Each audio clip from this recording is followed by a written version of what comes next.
address. Please bear with us while we set the stage for the keynote address.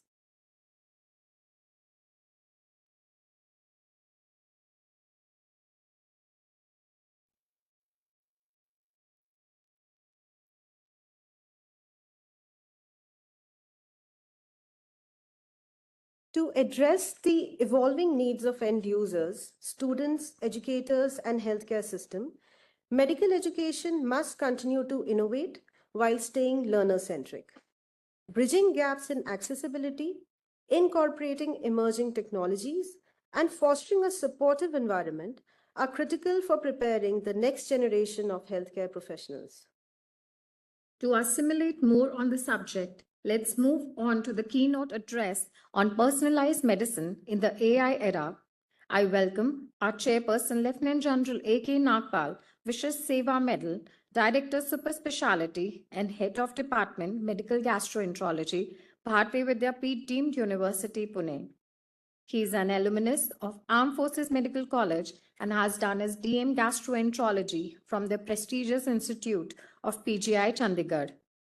During his military career, spanning almost 4 decades, he has served from the grassroots as an RMO of a parachute battalion to apex tertiary centers of the AFMS, as well as faculty at the Armed Forces Medical College.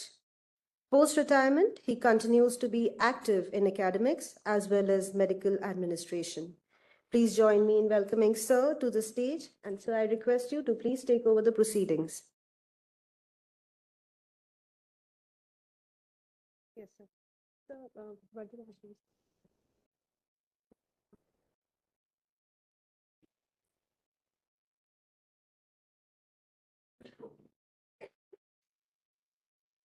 Ladies and gentlemen,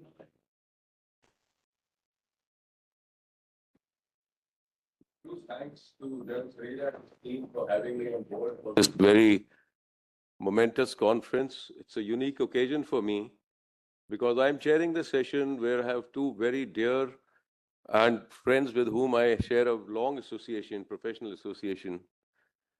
So that's very heartwarming. And then being in the hallowed Bhardwaj auditorium is always very heartwarming. The icing on the cake, as I said, for me is on a personal the equation that I share with both these speakers and the long years of steadfast friendship they've seen me through. Reggie, I would like to call him Reggie, Colonel Reginald Vardarajulu, Vishesh Seva Medal formally. We go back to our advanced course medicine days. And then he's evolved into a very astute clinician, an eminent neurophysician on the national landscape. And his premature retirement, I'm deviating from the script. His premature retirement was a big loss to the AFMS. We lost a very astute clinician and a wonderful officer. But since he's contributing immensely in the CV street, it is somebody else's gain. So I'm proud of you, Reggie. Now, you can read his CV there, but as I said that I will give you the other personal attributes of his. For me, he's always been the epitome of a soldier doctor, apart from being a very, very astute clinician. Post MD, he has served in the tertiary care circuit, including 2 tenures in the Armed Forces Medical College. And therefore, having had a long association with the academia, I think he's best suited to deliver this talk on medical education, the state of the medical education as it stands today. I think this particular field, we are far away from perfection, and I'm sure Reginald will have some solutions to address the maladies which afflict the problem. Colonel Vardarajulu, it's all yours. Thank you so much, sir. Am I audible at the back? Yes? General Nagpal and General Velu, we go a long way back to 77 when I joined AFMC and landed in the ladies' hostel. No, because I came from Agra. So 3-4 of us got onto a tanga. We didn't believe in taxis and got blasted by him. And 5 top, our friend was waiting to rag. So that's the start without artificial intelligence. It was human natural stupidity which took me to the ladies' hostel. May not be stupidity, may it have been with ulterior motives. But having done that, I'm happy to be here again and again, thanks to Lieutenant General Sandeep Tareja, a very close friend of mine who's going places now, a man who never believed in artificial intelligence. He believed in augmented intelligence. He could handle 2 wards. General Velu will go in the old army hospital, Delhi Cant, which used to be teeming with 6 deaths per day.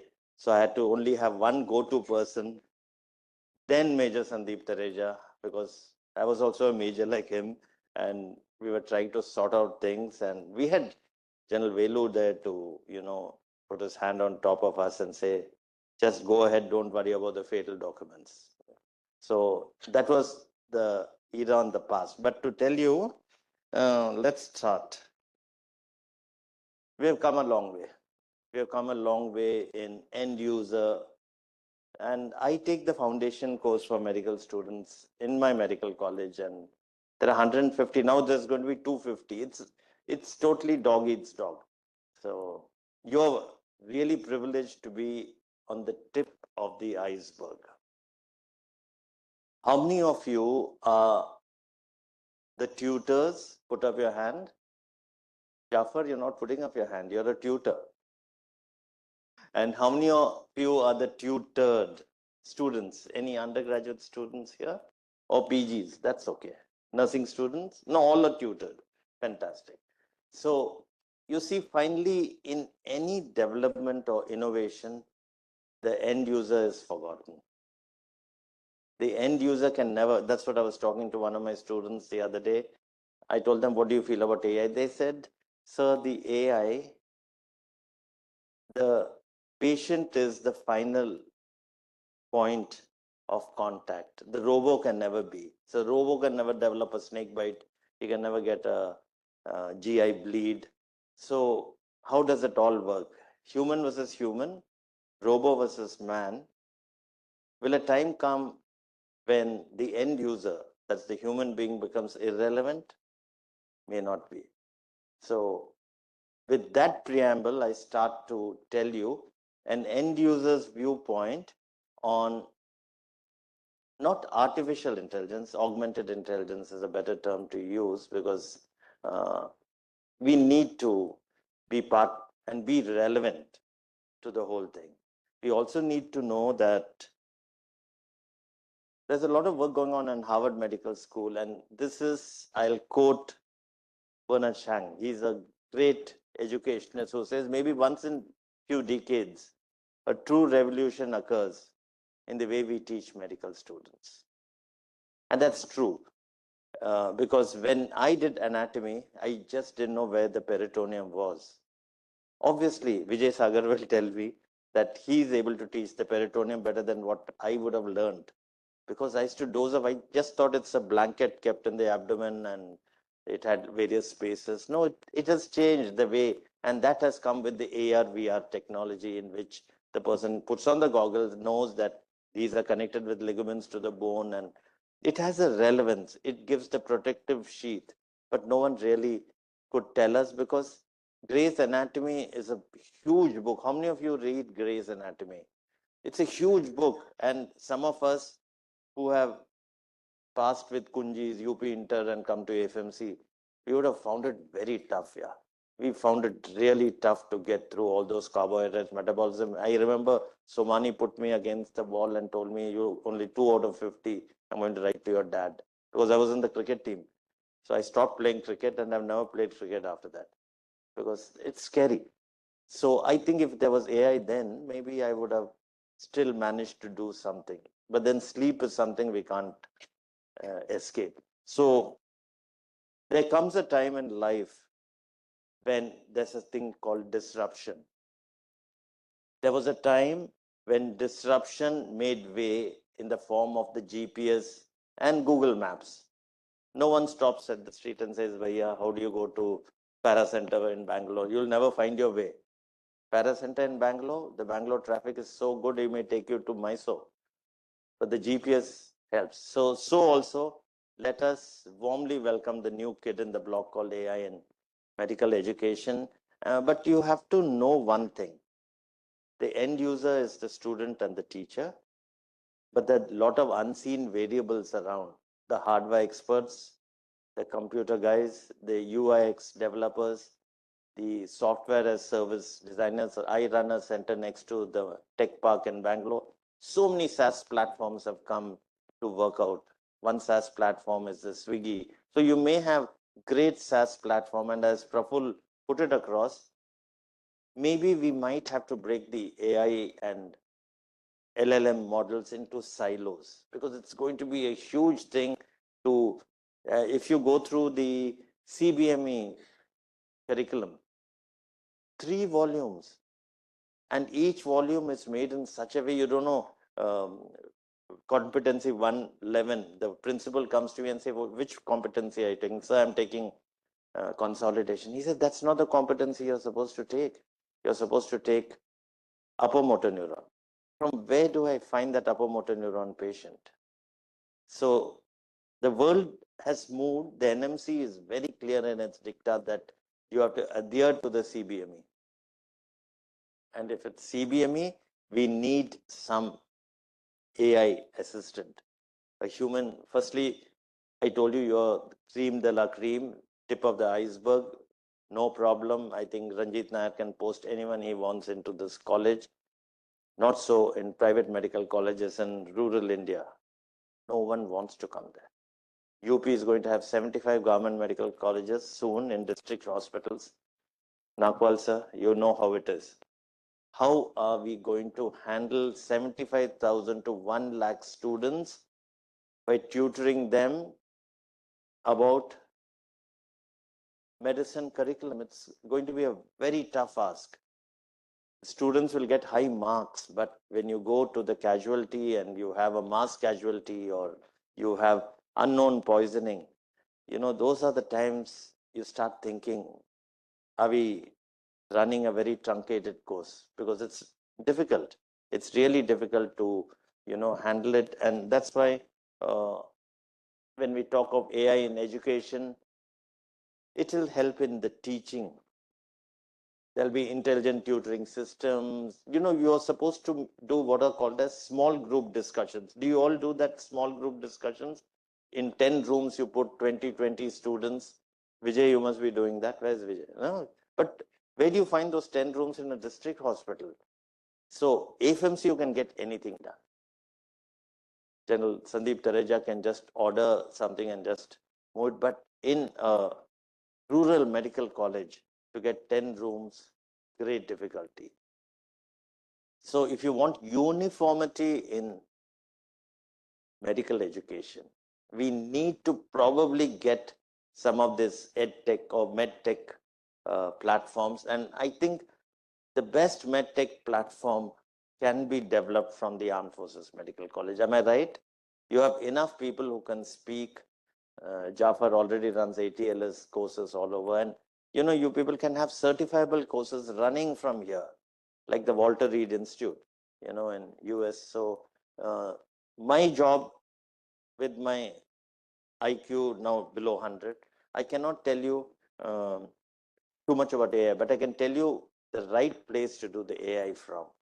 The right place to do the AI development. Is Arnab Ghosh here? No. There are some whiz kids around who do all this work.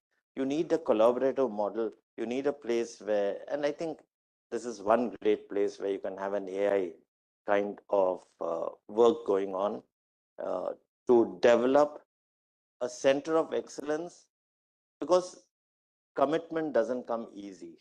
I'm in private sector. My commitment goes straight collated to the bank balance I have. Not so with the armed forces. The uniform gives you something greater than the bank balance, priceless. MasterCards, all of you have MasterCards on you. Not so with us. So, you are actually the right people to launch and take off AI. And you can develop it in a major way by what I'm showing you here. But then it has its own disadvantages, challenges. Infrastructure, AFMC will tick that box. Definitely. you have good infrastructure, you have, in our time, we used to have a teaching aid cell where there used to be a Sardar Bamra, he used to make all those slides and all. But now I don't think so you need anything like that. You can develop an LMS platform right with some, public-private partnership, IT. I can see the IT team sitting here. And you need UX developers, all comes at a cost. Second is the ethical issues. You're all in uniform. There's a whole lot of things we have to know. I don't have to tell in this platform, but I can tell you there are people from some countries who have attended the long defense management courses. They've attended JC and they've gone through it. So in AI, a hack can take place anytime. As many good people are there in the world, there's an equal, or if not more, in the dark web, who can trouble you with the, what are called as AI hallucinatory psychosis. That means the GPS will say that go right up the bridge wouldn't have been constructed, where you'll fall. So you have to be very careful when we, embrace AI. We need to embrace AI with a very robust platform. Interdisciplinary collaborations. You're all doctors. You'll also understand over a period of time, AI work is going on in tech parks, in the IITs, in Indian Institute of Science, not so much in the medical colleges, because we are not trained enough to be in that kind of a situation. So you need other people other than doctors to be around, and you also need a lot of help from the management people, because they're the ones who will do your logistics. They'll do all those supply chain work, which is required in medtechs.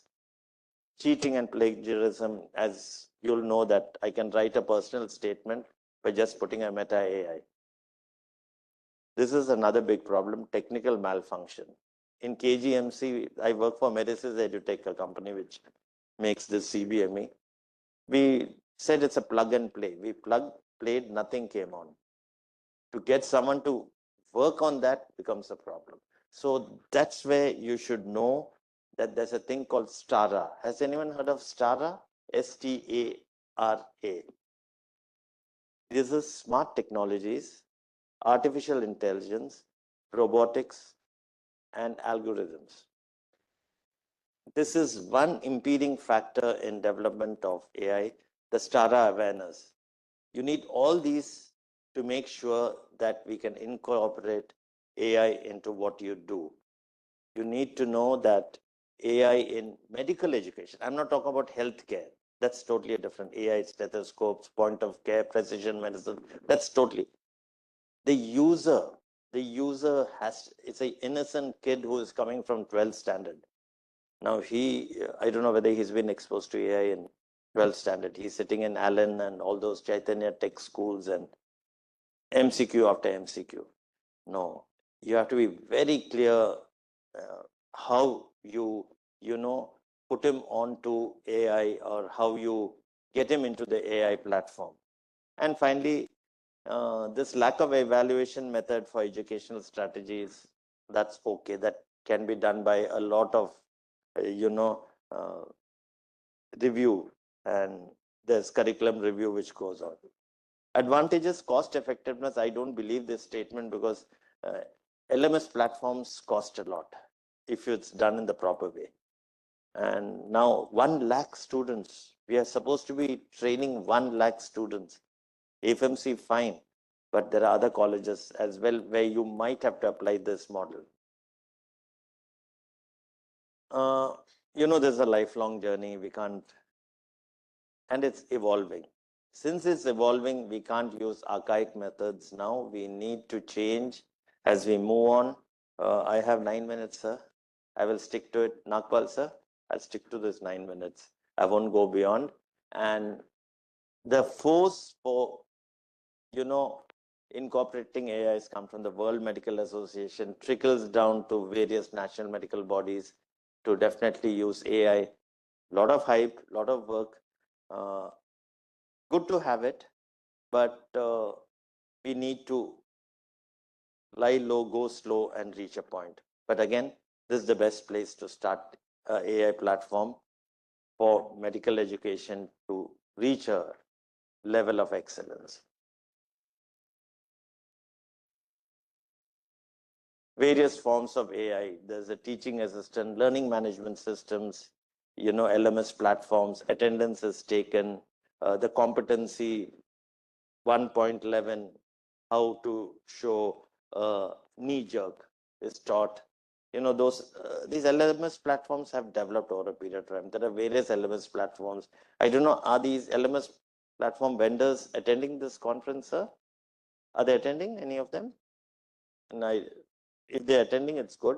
They can demonstrate how this LMS works. There's a lot of feedback and real-time assessments. If you see the logbooks which you have to correct, the student is drowned with logbooks. Self-directed learning logbook, weekly attendance logbook, case follow-up logbook. We are making a little bit of a fast there. But we should try our best. AFMC, again, is a good platform for that. And these various Da Vinci platform for robotics, but this is not in education. In education, you basically use the AR, VR. Vijay, is Dr. Vijay here? He worked on an AR, VR, I think, in Hyderabad, no? Yeah, so that's very good for anatomy. And it has developed, but it hasn't seen the light of the day. I don't know why. It should have seen the light of the day to help, because my talk is restricted basically only for medical education. And medical education, though it's a lifelong learning, disruptive, immersive learning, they use lots of these tech-savvy words. I don't know how much the student really knows. I wish some undergraduates were here to know. I would love to hear from them what they feel about AI.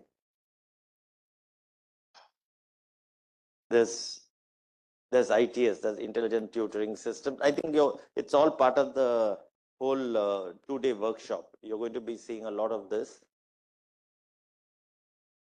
And applications, chatbots, the IVRs, I'm sure, but it is so monotonous. If you go onto a bank chatbot and plug in your 16-digit credit card, by the time he answers it, so there's a lot of technical glitches, but then we have to definitely work our way through it and hope for the best.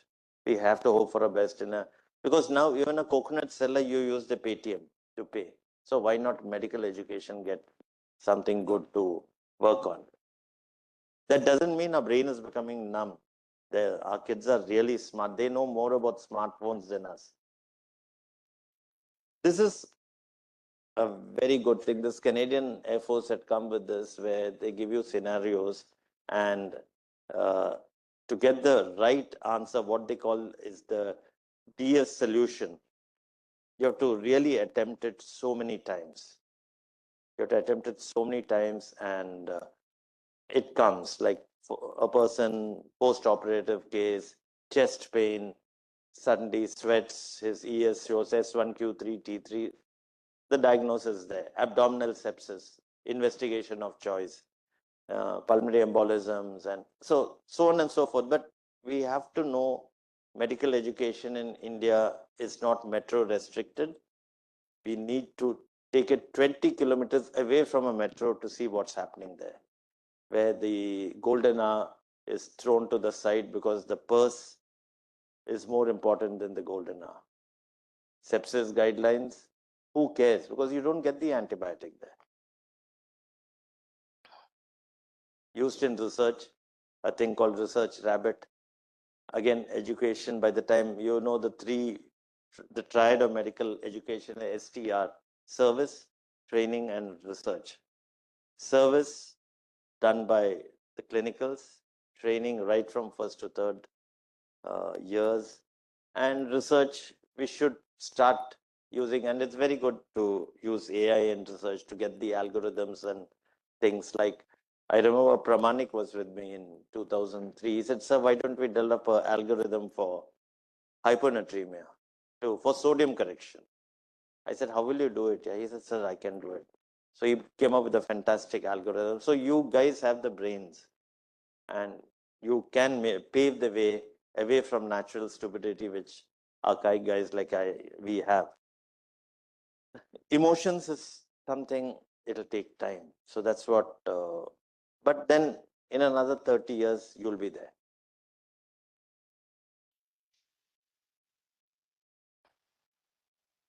I still remember when I see this, I can only remember General Nagpal. We both were sitting in the ICU, and there was a senior cardiologist. He had admitted his dad.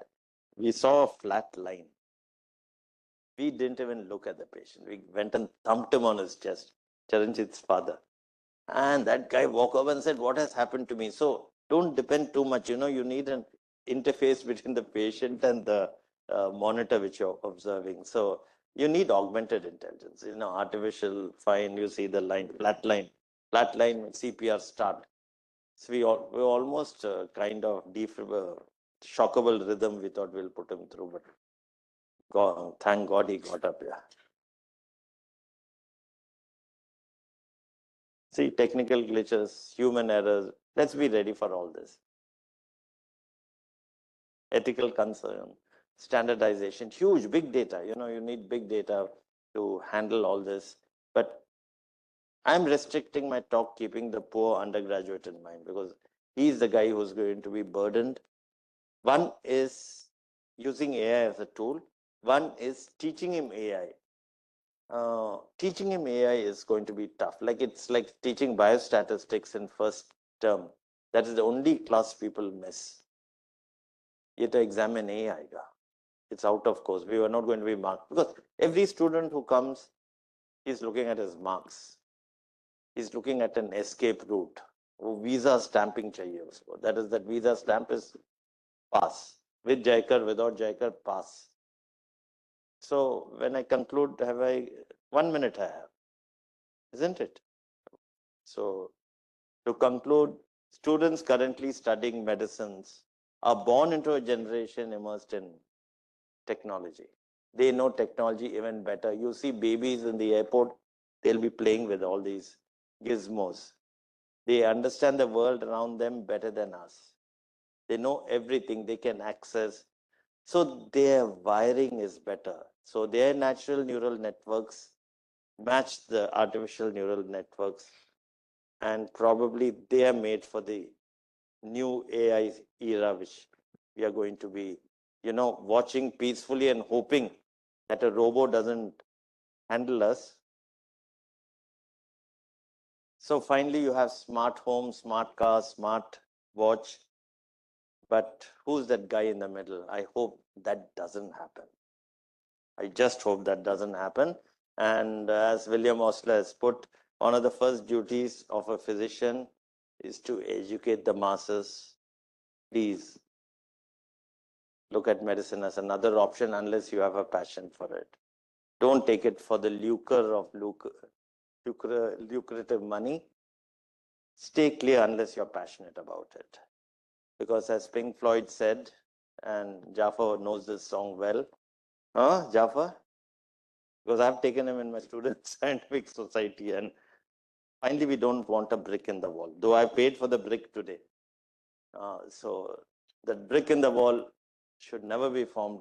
We need to be having our natural talent within us. So robo and humans are going to be working together, not against each other. So are we back from bedside to boardroom and back? That's the question, because Elon Musk has come up with this Grok AI. He says that's the ultimate physician. It'll only be Elon Musk told the same thing about when I saw his Cybertruck in New York the other day. It is gross. So I stop here and thank you for just putting the key into the keynote address. Thank you very much. And God bless each and every one of you.